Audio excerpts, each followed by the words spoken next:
এখনকার রাজনীতি তো আপনার পুরোপুরিভাবে আপনার যে সোশ্যাল মিডিয়ার কল্যাণে ভয়াবহ এক পরিণতিতে চলে গেছে।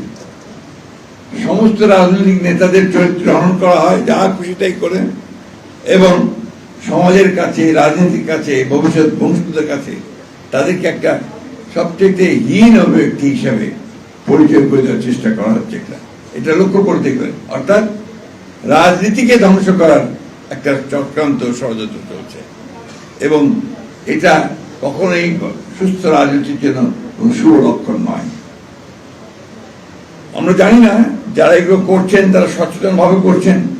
আমার কাছে মনে হয়েছে অনেকেই, কারণ এদের মধ্যে অনেককে আমরা ব্যক্তিগতভাবে চিনি, তারা অত্যন্ত পরিকল্পিতভাবে যে ভাষা, যে কন্টেন্টস তারা নিয়ে আসেন, সেটা রাজনীতির স্বাভাবিক যে ধারা সেটাকে ধ্বংস করবার জন্য যথেষ্ট।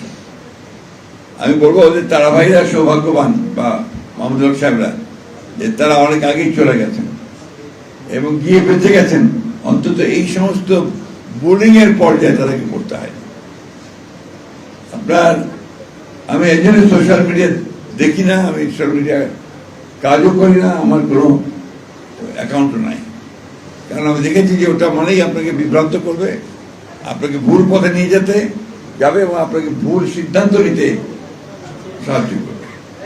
যাই হোক, আজকে যে কথাটা কিছুক্ষণ আগে দুল সাহেব বললেন যে এখন সময়টা অন্যরকম, সমাজটা অন্যরকম। এত বড় একটা আন্দোলন, এত বড় একটা অভ্যুত্থান, তারপরে কিন্তু আমরা একটা গণতান্ত্রিক প্রক্রিয়ায় ফিরে যাওয়ার সুযোগ পেয়েছি।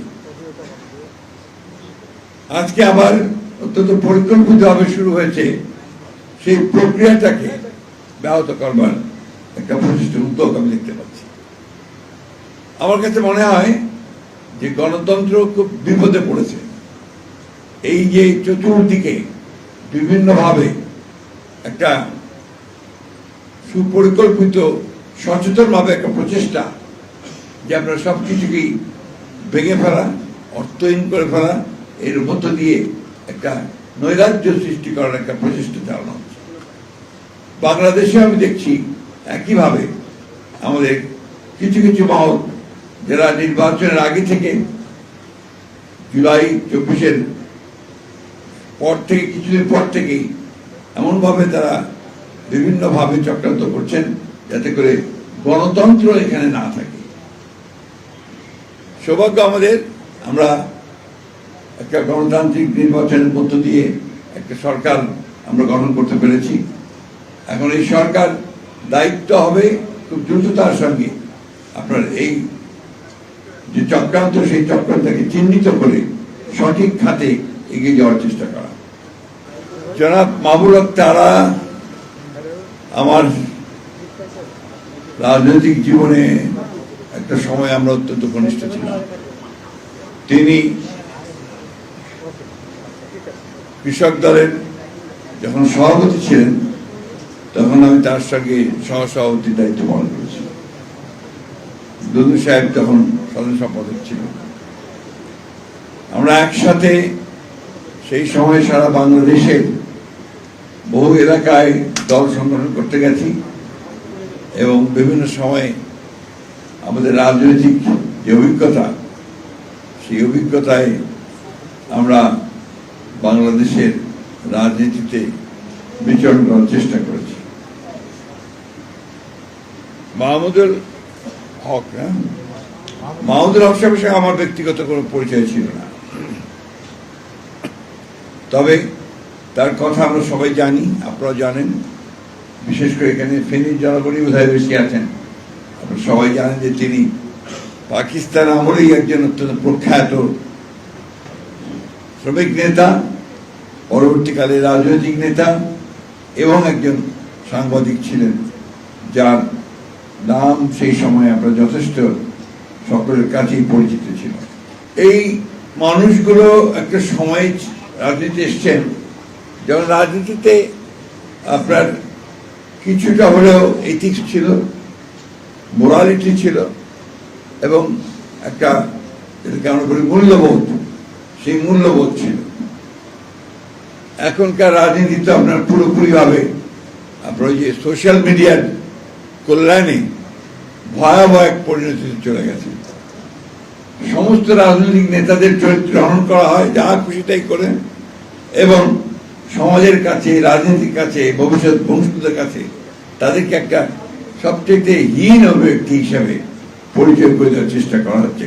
এটা লক্ষ্য করে দেখবেন, অর্থাৎ রাজনীতিকে ধ্বংস করার একটা চক্রান্ত ষড়যন্ত্র চলছে, এবং এটা কখনোই সুস্থ রাজনীতির জন্য শুভ লক্ষণ নয়।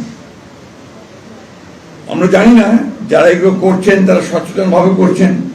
আমার কাছে মনে হয়েছে অনেকেই, কারণ এদের মধ্যে অনেককে আমরা ব্যক্তিগতভাবে চিনি, তারা অত্যন্ত পরিকল্পিত হবে যে ভাষা, যে কন্টেন্টস তারা নিয়ে আসেন, সেটা রাজনীতির স্বাভাবিক যে ধারা সেটাকে ধ্বংস করবার জন্য যথেষ্ট।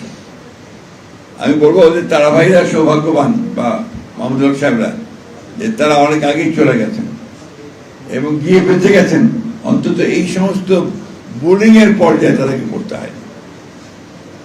আপনার, আমি এই জন্য সোশ্যাল মিডিয়া দেখি না, আমি সোশ্যাল মিডিয়ায় কাজও করি না, আমার কোনো অ্যাকাউন্টও নাই। কারণ আমি দেখেছি যে ওটা মানেই আপনাকে বিভ্রান্ত করবে, আপনাকে ভুল পথে নিয়ে যেতে যাবে এবং আপনাকে ভুল সিদ্ধান্ত নিতে সাহায্য করবে। যাই হোক, আজকে যে কথাটা কিছুক্ষণ আগে দুধু সাহেব বললেন যে এখন সময়টা অন্যরকম, সমাজটা অন্যরকম। এত বড় একটা আন্দোলন, এত বড় একটা অভ্যুত্থান, তারপরে কিন্তু আমরা একটা গণতান্ত্রিক প্রক্রিয়ায় ফিরে যাওয়ার সুযোগ পেয়েছি। আজকে আবার অত্যন্ত পরিকল্পিতভাবে শুরু হয়েছে সেই প্রক্রিয়াটাকে ব্যাহত করবার একটা প্রচেষ্টার উদ্যোগ আমি দেখতে পাচ্ছি। আমার কাছে মনে হয় যে গণতন্ত্র খুব বিপদে পড়েছে।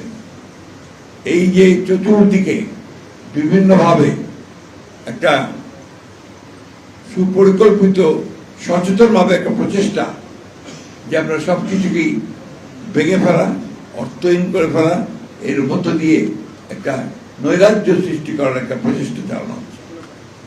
বাংলাদেশে আমি দেখছি একইভাবে আমাদের কিছু কিছু মহল, যারা নির্বাচনের আগে থেকে জুলাই 24-এর পর থেকে, কিছুদিন পর থেকেই এমনভাবে তারা বিভিন্নভাবে চক্রান্ত করছেন যাতে করে গণতন্ত্র এখানে না থাকে। সৌভাগ্য আমাদের, আমরা একটা গণতান্ত্রিক নির্বাচনের মধ্য দিয়ে একটা সরকার আমরা গঠন করতে পেরেছি। এখন এই সরকার দায়িত্ব হবে খুব দ্রুততার সঙ্গে আপনার এই যে চক্রান্ত, সেই চক্রান্তকে চিহ্নিত করে সঠিক খাতে এগিয়ে যাওয়ার চেষ্টা করা। মাহবুবুল হক তারা ভাই, মাহমুদুল হক সাহেবরা, তারা সবসময় আসেন না, আমি আগেও বলেছি। তারা খুব ক্ষণজন্ম বলা যেতে পারে, যার মধ্য দিয়ে তারা জাতির কাছে, সমাজের কাছে কিছু তাদের যে অবদান, সেই অবদান রেখে যান। সেই অবদানটি হচ্ছে আমার কাছে এটা মনে হয় তারা সংসদের চেয়ে জনগণের কল্যাণ, জনগণের সমস্যাগুলো সমাধান করা এবং একই সঙ্গে গণতান্ত্রিক ব্যবস্থাকে আরো শক্তিশালী করা।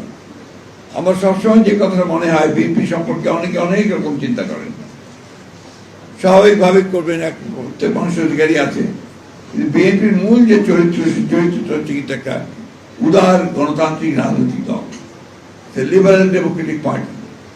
বিএনপি কোনো বিপ্লবী দল নয়। কেউ যদি বিএনপির কাছে বিপ্লব আশা করেন তাহলে ভুল করবেন। বিএনপি জনগণকে সঙ্গে নিয়ে আন্দোলনের মধ্য দিয়ে বিএনপি আপনার তার লক্ষ্যে পৌঁছাতে চায়, নির্বাচনের মধ্য দিয়ে রাষ্ট্র পরিচালনার দায়িত্বে যেতে চায় এবং তখন সেখান থেকেই জনগণের কল্যাণের জন্য বিএনপি কাজ করে।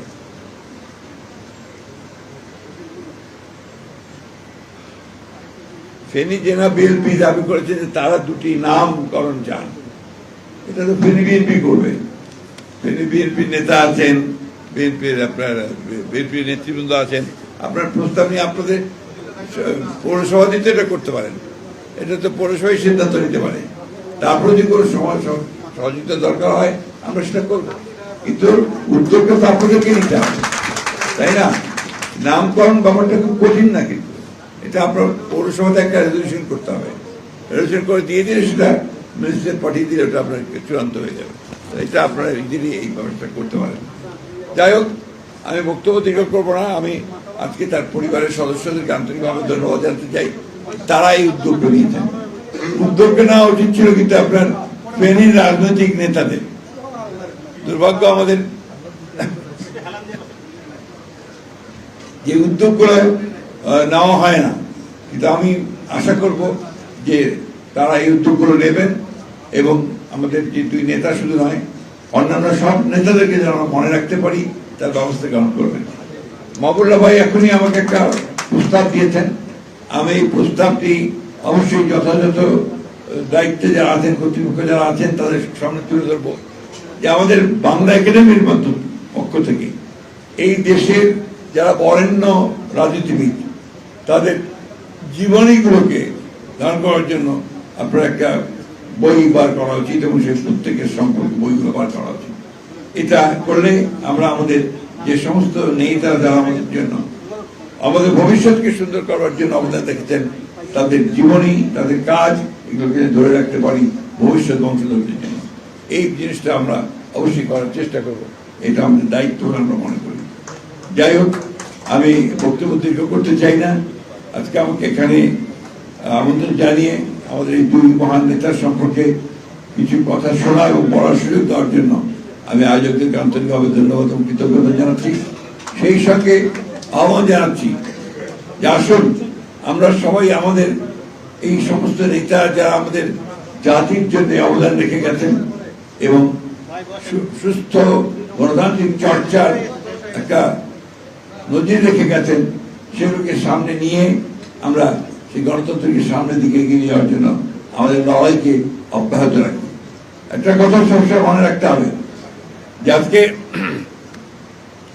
একটা শক্তির উত্থান হচ্ছে, যে শক্তি কিন্তু গণতন্ত্রে বিশ্বাস করে না, যে শক্তি মানুষের অধিকারকে তার স্বাভাবিক নিয়মে গণতান্ত্রিক উপায়ে রক্ষা করতে বিশ্বাস করে না। সুতরাং এই শক্তি যেন মাথা তুলে উঠে দাঁড়াতে না পারে, তার জন্য সকল গণতান্ত্রিক শক্তি এক হওয়া উচিত বলে আমি মনে করি।